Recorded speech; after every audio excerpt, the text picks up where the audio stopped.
Hello, everyone, and welcome back to another video with the Modern BizOps channel, the channel that teaches B2B company leaders that are so caught up in the everyday survival of running your business, how to tame the chaos by creating a predictable revenue engine with a focus on RevOps. My name is Bradley DeVette. I am your revenue operations coach and leader to help you make this transition in your company.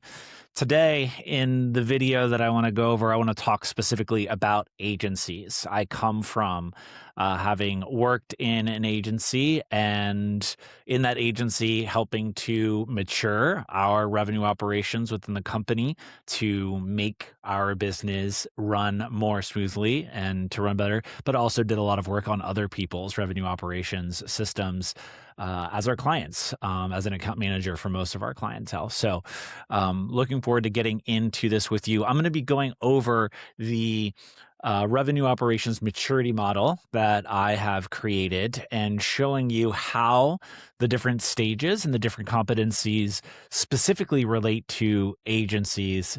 This video is part of a series of videos that I'm doing around different verticals and thinking about how these stages of your maturity relates to each one of those verticals. So today we're going to focus specifically on agencies. Doesn't matter what agency, could be an agency that is a creative agency, performance agency. But the idea is like you are running an agency. So if that is you, I would encourage you to stick around. This is going to be some valuable things for you to think about for your particular business and think about how are you handling the revenue operations for your agency and making sure that the revenue that's coming in be it from marketing and generating leads to actually getting those leads closed to actually servicing those clients and making sure that they don't churn, that all of those things is happening on a very predictable basis and isn't something that requires you to be involved all of the time. I came to work as a operations partner initially at an agency called IXL because I had a great relationship with one of my former colleagues at Contactually, Chris Rodriguez, really great friend, great digital marketer, did really, really awesome things for Contactually while he was there as the head of demand generation, head of growth, and went on after working there to go and be the CMO of a couple different startups around the DC area. Eventually, he decided to go out on his own as a independent consultant. He figured out really quickly that when you're an independent consultant, you can work with 5-6 clients max before you're tapped out.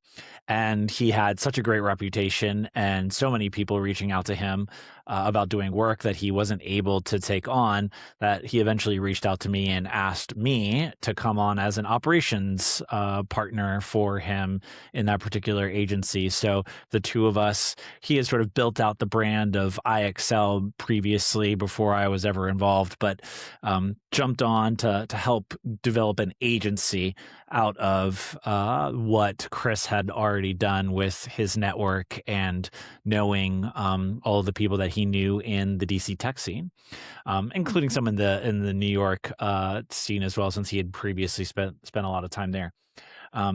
When I think initially got there, I ended up focusing a lot on just the operations of the business and how we were delivering service. How can we standardize the service? How can we make sure that the way that we're doing things is consistent for across all of the clients? How do we have a system that takes us from being able to work with just 5 or 6 clients, but then scale into 10, 15 clients, which we were able to get to eventually before I ended up leaving and going off on this particular pursuit on my own.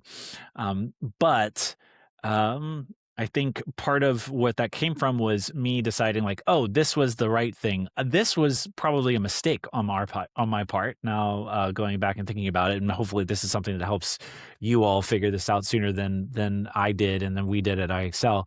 But we really focused on doing the delivery things first and trying to make sure that we could take on more clients before trying to optimize the way that we got new clients.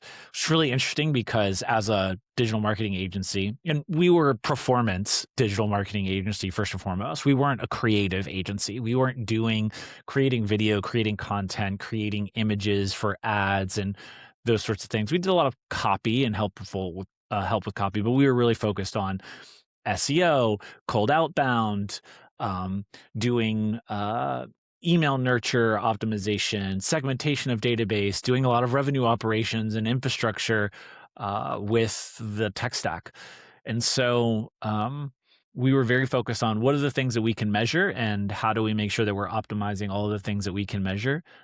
Conversion optimization on people's websites as an example. So with all of that, we were very focused on just delivery and how do we optimize delivery and increase our ability to be able to work with more clients as a way for us to be able to create room in our head to say, like, yes, we can go and do more with marketing ourselves.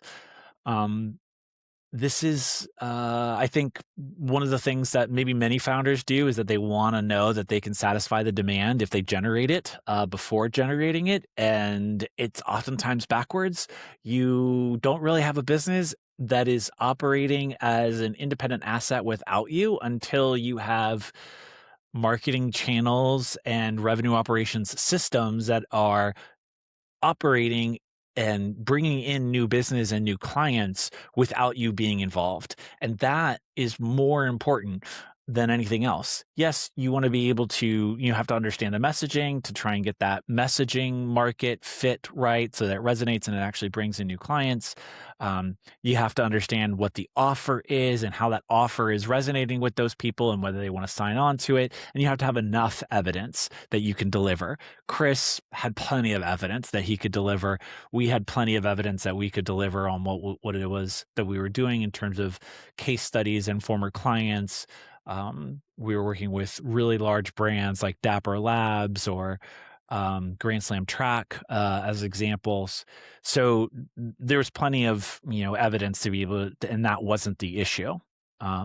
We just, because of the fact that the hair on fire problems that we were dealing with on a daily basis were just reacting to fires from clients wanting this thing or that thing, or trying to figure out how do we handle scope creep.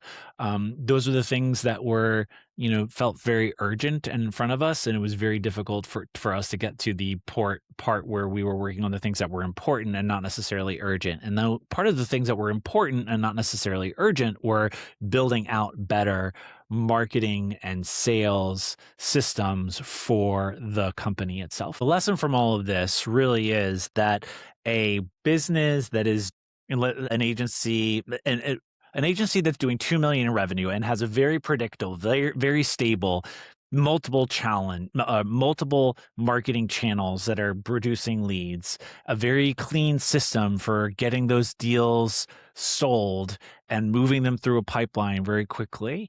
A way to be able to hand off those sales to the delivery team that quickly gets them into the delivery motion and gets to first value for those clients. Those are revenue operations systems.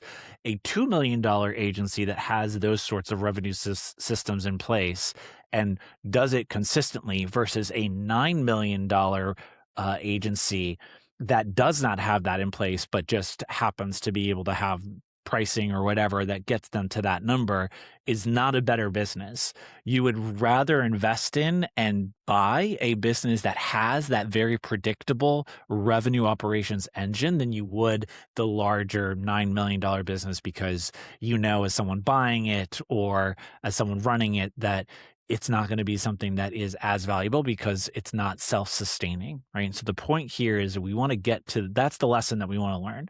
For you watching this right now, I want to make sure that you come away from this video understanding where you are exactly in your revenue maturity based on my model. I'll go through 4 stages with you. I'll go through some of the competencies that are in those stages so that you can place yourself where you are right now and you can have a better understanding of the things that you need to work on based on where you're at right now. The model is very large that I've created. That doesn't mean that That doesn't mean that we should be focusing on, or you should be focusing on it for your particular business. You can't improve all of those things all at once. You need to figure out where you are in this in your maturity phase and figure out what are the 2, 3, 4 competencies that I need to improve right now. So let's get into it. As an agency owner, especially for one that's a B2B agency, I'm going to guess that you got started because you have the individual skills necessary in order to be able to do the sort of agency work that you're doing, whether it's doing software development, doing digital marketing work, whatever the agency is that you're doing, you had the skills and the expertise to do it. Then you started the business, you start figuring out really quickly that you need to get yourself out of the delivery of doing these things so you can focus on the marketing and the sales, and you can have other people doing the actual service delivery for the services that your agency offers. I think the thing that happens is that the fires are the things related to existing clients and not wanting existing clients to churn, and you focus on that and you get dragged into that on a regular basis. You probably don't have a pipeline that is a nice, neat, clean pipeline that you're working every day, whether that be in your CRM or some other system. It's just living in your head. And if you do have a pipeline that you are maintaining and is accurate, I'm going to guess that you're not working it on a consistent basis to make sure that regardless of whether you went on vacation or not, that the revenue would still be coming in because it wasn't just coming from your network and your relationships and the phone calls that you're making or the events that you're going to. And that was a big problem for Chris when we were working together, as he couldn't go on a vacation and not work because of the fact that he was either needed in service delivery things, or there were deals that needed to get done that he couldn't possibly not put a proposal together for and not show up for a call for. So, seen and lived that explicitly. I think the other thing is that the pain points of the things that you're doing for clients are the things that just feel like urgent, and you're always getting sucked into those things. So let's figure out what are the things that we need to do in order to change that narrative for you and your business if that's where you're at right now. My revenue operations maturity model. This is 4 stages with over 44 competencies in each one of these stages. Now, I'm not going to go over every single competency in this video. I'm going to go over these 4 stages and describe what an agency looks like that is in each one of these stages so that you can get an idea of which stage you are likely at with your agency, so that you get an idea of the cluster of competencies that you might need to be working on. We can go into a little bit more detail here as well. Happy to go over conversations, questions, if you want to chat on a call at some point about these things and help yourself get an idea of where there's at. You can figure that out. There's also a tool that I've built that is just a little scorecard tool that you can go in and take and get an idea of what stage you're at as well. But let's go into each one of these stages. I think a thing for you to note and understand about how this works, you could be really great at the service delivery thing, for example, be very advanced, but in your actual execution of your services, but be very poor in maturity in this sort of an area for revenue operations. Likewise, within the competencies, the way that I score these when I'm going through and doing an initial assessment for people, you could be like really, really great at one competency and scoring a 4 out of 5 on that, or 1 on those competencies. And depending upon how it sort of like matches out, you'll like average where, yep, you know what, you are, meeting the mark on these competencies that are all in the reactive stage, but then maybe you're doing some of the ones that are in the repeatable stage, but then not doing any of those that are in the predictable. And so you'll be somewhere between reactive and predictable, but primarily in reactive, when we're trying to move, the idea is that we're using this as a tool to be able to move you from reactive to predictable over time. So let's go through each one of these stages and what they really mean and what it looks like for an agency when they're in that particular stage. stage. This is when the revenue is, as it says right here, depends on the founder's effort, relationships, judgment. Nothing is consistent without the founder being in it, and the team follows the founder. It does not follow a system. So if you don't have a pipeline, if your conversations are just happening around deals are just happening in a Slack thread somewhere, if there wouldn't be any deals coming in unless you as a founder were going through and working, sending direct messages in LinkedIn or going to events, then this is where you're at. Another thing is that you probably don't have a very well-defined ideal customer profile, where like this type of person and this type of problem, and we have this type of solution for it, and we sell that exact thing to that type of person, and we do that consistently over and over again. And people that come into my pipeline or that are from my network that don't match that sort of thing, we actually say, no, we're not going to engage in a sales conversation there. That's a really, really difficult part about being at an early stage company, is knowing what revenue you need to say no to. It seems counterintuitive, but sometimes figuring out oh, we're going to do business with anybody and everybody that want to do business with us because we can, or that's not something that we exactly typically do, but we can do it. Let's figure out a deal and make it happen. That will get you to a place where you're doing custom bespoke deals all of the time, and it becomes very complicated to fulfill, and it becomes very hard for you to get a predictable and consistent revenue operations motion, a sales motion in place where you have a system yep, this person comes in, we qualify. Do they have these particular types of problems? Do they have this particular type of business or model? Are they this type of role within a company? Great. That's a great person for us to talk to. Now we take that they're qualified, and we figure out great, we either end up selling 1, 2, or 3 in terms of a solution to them. And those are what we do, and it's scoped in this way, and we try and execute that particular service the same exact way for all of the people that we work with.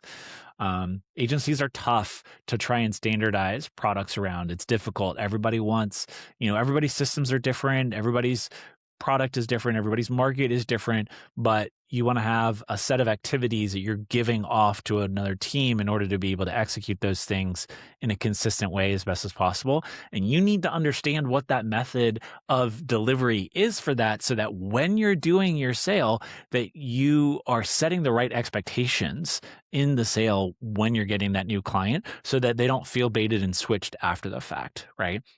So having an understanding of what your standard offering is, how you execute it, or how you anticipate executing it, and setting the expectations correctly in that sales process is super important there. So yeah, that's what the reactive stage looks like. It looks like, yep, couple people, founders involved in the sale. Sales don't happen unless the founder is involved. There's not a whole lot of data around it for somebody else to be able to pick it up if they weren't around. There isn't a system in place that's consistently followed. We don't have a standard proposal process. We don't have, standard data that we have in a CRM to help us track or forecast what the revenue is going to look like in the future. And we're just flying by the seat of our pants, helping with the service delivery things. We were able to free up Chris from being able to have to do a lot of client work and to only be focused on marketing and sales. So that really did work. I think that that's a piece that comes from focusing on that, but you really have to try and translate that time, if you are able to free it up, for that primary founder to focus on building systems in marketing and sales that can be repeated, as opposed to just being an executor of marketing and sales to bring in new deals and to close new deals.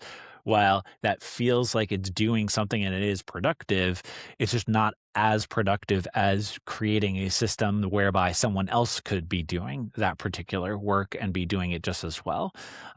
If you can't get out of the mindset of oh, it's always and only going to be my network, and I'm never going to be able to sell someone that doesn't already know me or be is warm to me.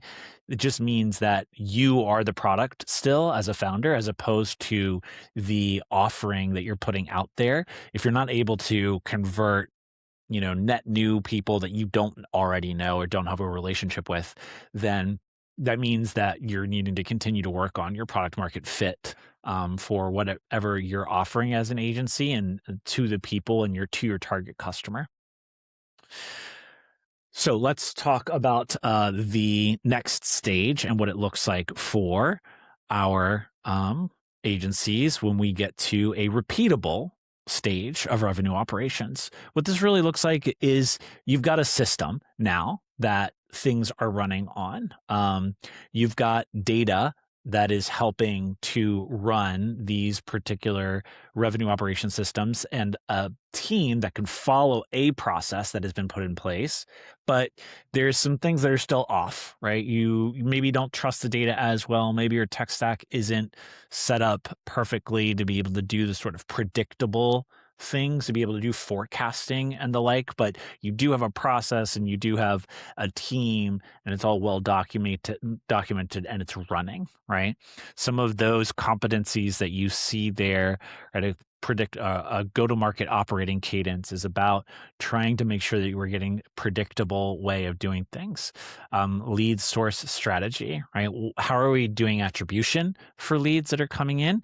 And how are we making sure that we're working multiple channels to be able to have multiple avenues and paths for getting new leads in that are not necessarily your network?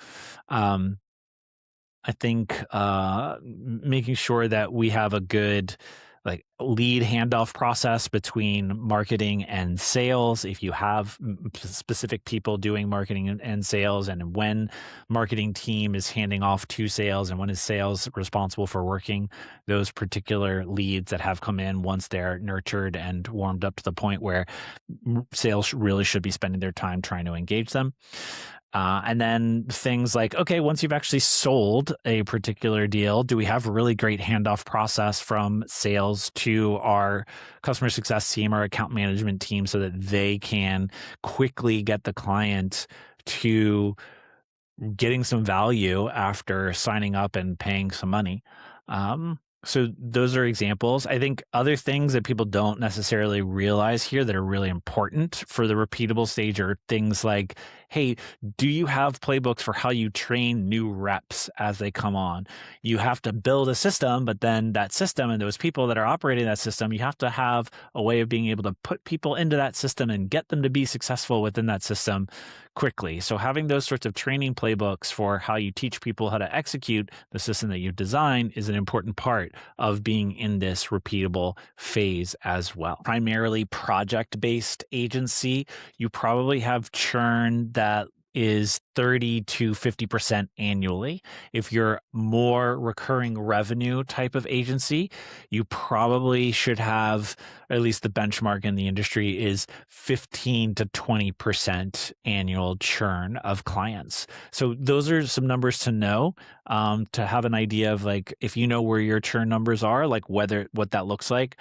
I think the churn of projects obviously is higher, whether you can find the next project to do or not. I think that's why many people go towards a recurring revenue model. It's easier to retain clients for a longer period of time. It's always easier to make money from a client that you've already sold at least once. So those are good benchmarks for you to have in mind. This particular stage, if you're at a repeatable stage, you should have good handoff processes for clients, and to be able to get into that engagement so you have lower churn in that first 30, 60, 90 days of your clients coming on board. Two is they get to the point where they have a system, they have a process that's been built. I think getting through the portion of having people in place that you trust to do these things is a big hurdle to get over. I think actually training people to do the things and making sure that they're doing them in the way that you want to do them is a big hurdle. Really, this is you as a founder going from being primarily an individual executor to now being more of a manager and leader. And that is oftentimes a tough leap. This is an example of a what got you here won't get you there type of transition to make. If you can get through that transition with that team and making that process and having that system work, getting on the other side of that, there is, I think, maybe the fallacy that you get to, which is great, I've built it, it's running, I can step back now. We're not quite at the point where we can step back now and not have things fall apart. We need to get to the predictable stage in order for that to make sense. And we'll go over why here as we transition here. So let's get into now the next stage for this maturity model, which is our predictable stage.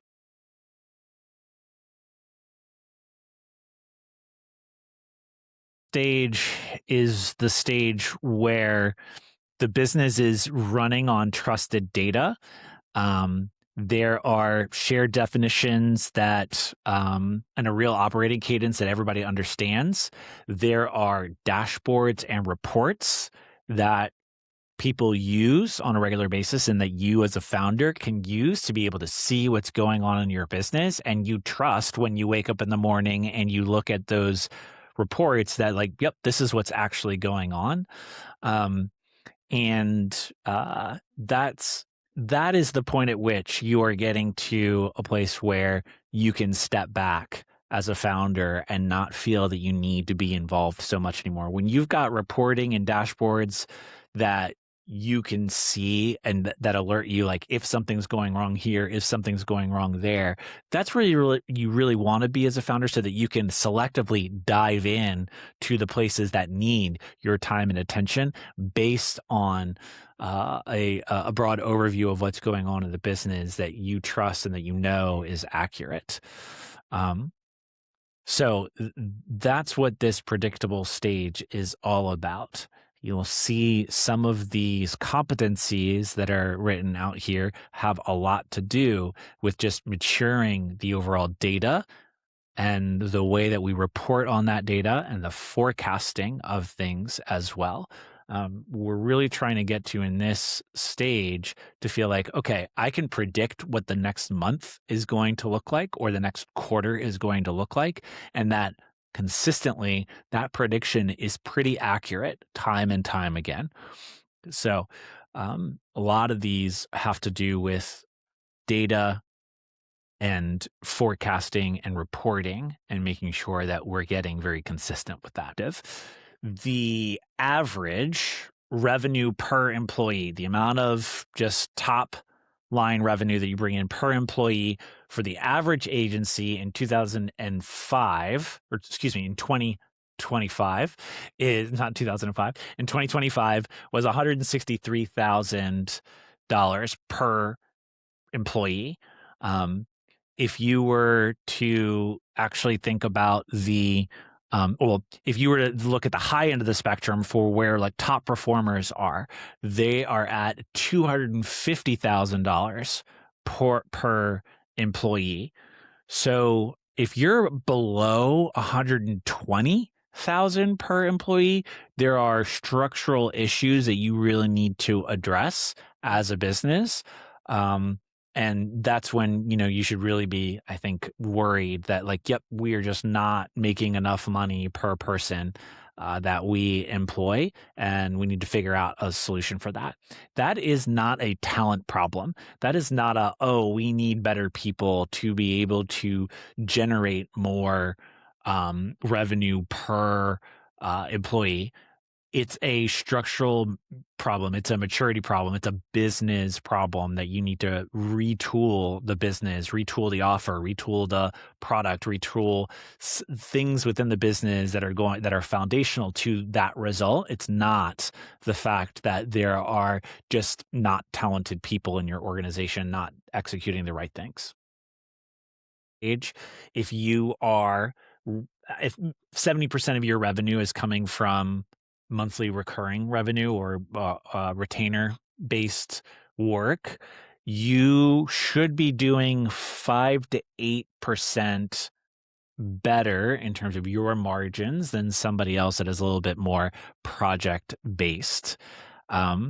So part of what's going on when we get really good with this revenue operation stuff and we get the repeatability and the predictability stages, we are starting to benefit from, yes, having the offers that are consistent and the execution that is consistent, but the cost to sell these deals is getting less and less and less as we go. And that's where you're going to start to feel this momentum of like, oh, we're getting traction. We're getting more momentum. It's getting easier and easier to run this business because selling is getting easier and easier. We're getting more and more clients as a result of that. So when you're starting to click into that, it's you're clicking into the product market fit of the offer that you're making and the person that has the pain point that you're addressing. So it's getting less and less and less expensive to actually get the revenue in the first place in terms of the work that you're needing to do. And additionally, to actually service the work as well, it's going to get cheaper and cheaper for you also. So this is, investing in this revenue operations helps to make the money, the revenue that you're generating easier and easier to generate over time. This is actually really, really simple. The system just improves itself. Right? When we get to this particular stage where we're doing all of these predictable things well, we start doing really strategic things with scenario modeling and sensitivity analysis and just having a overall growth scorecard that we are watching to ensure that our revenue operations processes are getting better and better and better over time, but just watching the data and then doing experiments and finding ways to be able to make incremental improvements over time to just get 1% better every month. And that compounds over time. And the infrastructure that's been put in place allows for that to be able to happen. So pretty simple concept there to understand, but that's what the compounding stage is all about. It's about continuous improvement all the time using the infrastructure and the data that you have in place. So this compounding place, if you can get to the predictable stage, you're doing very, very, very, very well. Most agencies are going to be some mix of reactive to predictable in their revenue operations processes and trying to get to that place where they are predictable. Oftentimes, what I'm trying to do when I'm working with my agency clients is to move them from reactive to repeatable or from repeatable to predictive. I did specifically. I think I was focused on the things that, Chris wanted me to focus on, which was making sure that the delivery was right, and that we were creating more capacity for the business. But I would have to say that if we went and, did it again, I might say that we should take that same focus that we had around service delivery and really focus it around revenue operations first and foremost, because I think if we had nailed that, all of the resources that would have come in as a result of having that better predictable revenue engine for ourselves would have funded a lot of the things that we would have done later for people and tools that would have gotten us even better at doing the service delivery things in the first place. So I think I would give a test for all of the agency owners listening to this. If you're listening to this and if you can't, well, let's say this, if you stopped working on your own, if you stopped working your network for the next 90 days and new deals don't show up, I would say the honest answer is that you don't need to be working on your delivery. You should be working on the revenue operations and making sure that that system is self-sustaining first and foremost, and that you're getting great deals and that you're getting really good process in place and you're getting other people to be able to make those deals happen so that you can then refocus on doing the delivery after that. Thanks so much for watching, everybody. If you want to have a better idea of where your business is specifically as an agency in each one of these stages, go to modernbizops.com/scorecard. I'll link it below in the description for you. And you can do a quick 15 question, 5-minute survey that'll place you in exactly what stage you're in and what are a couple of the competencies that you want to be focused on next. If you've got any specific questions about your business and want to get some feedback from me, go ahead, leave a comment on the YouTube video. I respond to every single comment in my videos. So please throw a little bit of feedback there, throw a little bit of questions there, and I'll be sure to interact with you and let you know what my thoughts are about whatever your particular situation might be. Thanks so much for watching. Look forward to seeing you back here again when I drop more videos that will help you understand how to improve the maturity of your revenue operations for your B2B business.